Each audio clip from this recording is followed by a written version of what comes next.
Hello दोस्तों, आज मैं आपको सुनाऊंगा मोहन पहलवान, एक पहलवान और भूत की कहानी। अगर वीडियो अच्छा लगे तो वीडियो को लाइक एंड चैनल को सब्सक्राइब करना ना भूले। गांव से दूर एक मोहन पहलवान रहता था। उसके पास 50 से अधिक भैंसें थी। वो पूरे दिन भैंसों की देखरेख करता और उससे प्राप्त दूध को पिया करता था।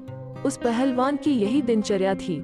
वो दूध पी पी कर इतना बलशाली हो गया था कि उसका कोई सानी नहीं था। वो अपने साथ 50 किलो का लोहे का डंडा रखता था।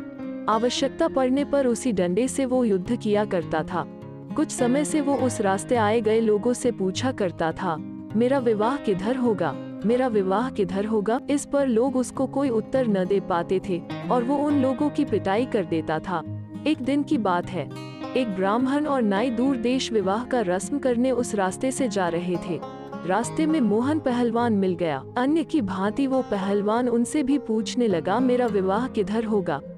दोनों काफी भयभीत थे। वो जानते थे कि जवाब नहीं देने पर यह पहलवान उनकी पिटाई कर देगा। इस पर नाई ने एक युक्ति लगाई और दूर ताड़ का पेड़ दिखाकर कहा, तुम्हारा विवाह उधर होगा। मोहन पहलवान बहुत प्रसन्न हुआ। उसने अपनी 50 भैंसें उन दोनों को सुपुर्द कर दिया और कहा, यह सब तुम लेते जाओ, अब मेरे किस काम के है। अब मैं चला अपने ससुराल खातिरदारी करवाने। मोहन पहलवान उस ताड़ के पेड़ को लक्ष्य बनाकर वहां पहुंच गया। वहां एक झोपड़ी थी, उसके अंदर एक महिला और एक बच्चा था। वहां जाकर पहलवान ने हाजिरी लगाई। उस महिला को समझ नहीं आया कि यह कौन है, किंतु सोचा कि वो मेरे पति के जानकर होंगे, इसलिए उसको मेहमान के कमरे में बिठा दिया और लोटा बाल्टी हाथ पैर धोने के लिए उसे दिया। महिला का पति जब आता है तो उस आदमी को वहां पाकर अचरज में पड़ जाता है कि यह कौन है। अपनी पत्नी से पूछता है तो वो कहती है, पता नहीं यह कौन है, मैं तो सोच रही थी कि यह तुम्हारा कोई परिचित होगा और तुम्हारे जैसा ही यह बदतमीज है और मुझे भी एक थप्पड़ मारा है इसने। लड़का रो रहा था तो यह कहते हुए, मारा लड़के को क्यों रुला रही है। इतना सुनते ही उसका पति क्रोधित होकर उस आदमी के पास गया और कहने लगा कि तूने मेरी बीवी को कैसे मारा। कहते हुए उससे झगड़ा शुरू कर दिया। मोहन पहलवान था, वो यह बदतमीजी बर्दाश्त नहीं कर पाया। उसने अपना लोहे का डंडा उठाया और एक सिर पर लगा दिया। वो आदमी वहीं मर गया। उसकी बीबी कहने लगी कि अब तो मेरे पति ही एक सहारा थे, वो भी मर गए, अब तुम्हारे साथ ही आधी जिंदगी निर्वाह होगी। दोनों घर में रहने लगे। 6-7 दिन बीते होंगे, घर में जमा राशन पानी खत्म होने लगा।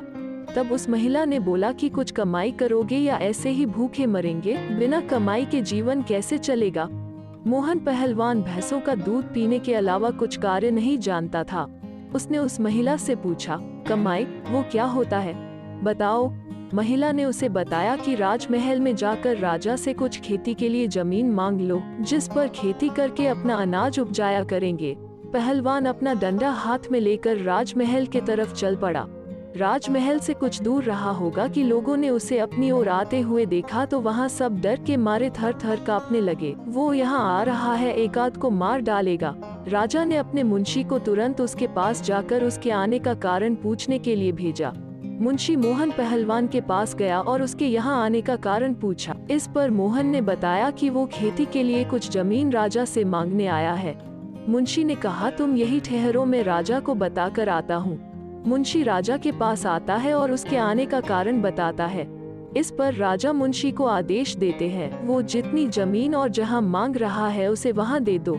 मुंशी तुरंत मोहन पहलवान के पास जाता है और उसे चालाकी से एक जमीन देता है जो शमशान घाट के पास बंजर पड़ी थी। मोहन पहलवान उस जमीन पर जुताई करने से पूर्व सोचता है कि यह खेत में आ रहा पीपल का पेड़ जिसके कारण हमारी फसल कम हो जाएगी, इसे अपने खेत से हटा देता हूँ।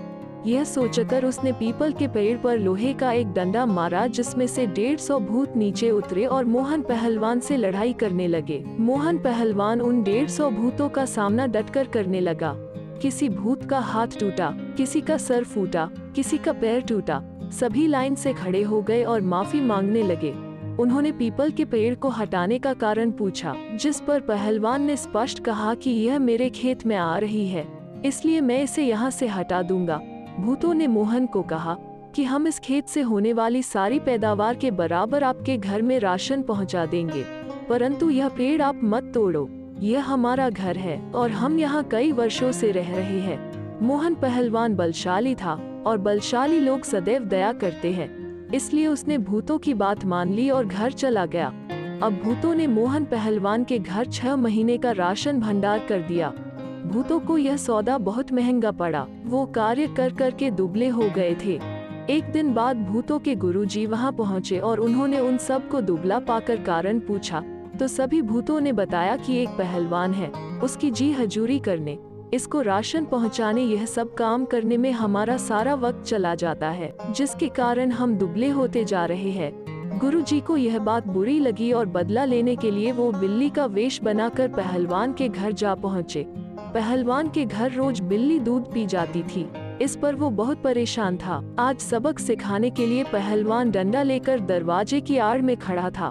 बाहर से बिल्ली के वेश में आए भूतों के गुरुजी ने उस पहलवान को दरवाजे के पीछे छिपा देख लिया था और दांव लगा रखा था कि कब उसकी आंख से ओझल हो कि उस पर वार किया जाए। इधर मोहन पहलवान भी दांव लगा रखा था कि कब बिल्ली घर के अंदर प्रवेश करे और उस पर प्रहार किया जाए, किंतु बिल्ली अंदर नहीं आ रही थी। काफी समय हो गया। मोहन धीरे धीरे पीछे हटता गया और चूल्हे के पास पहुंचकर छुप गया। बिल्ली आई तो उसने मोहन पर अचानक वार करने के लिए जो ही प्रयास किया। मोहन सतर्क की स्थिति में था। उसने एक डंडा बिल्ली के कमर पर लगा दिया। अब भूतों के गुरुजी के पसीने छूट गए, सभी हड्डियां टूट गई।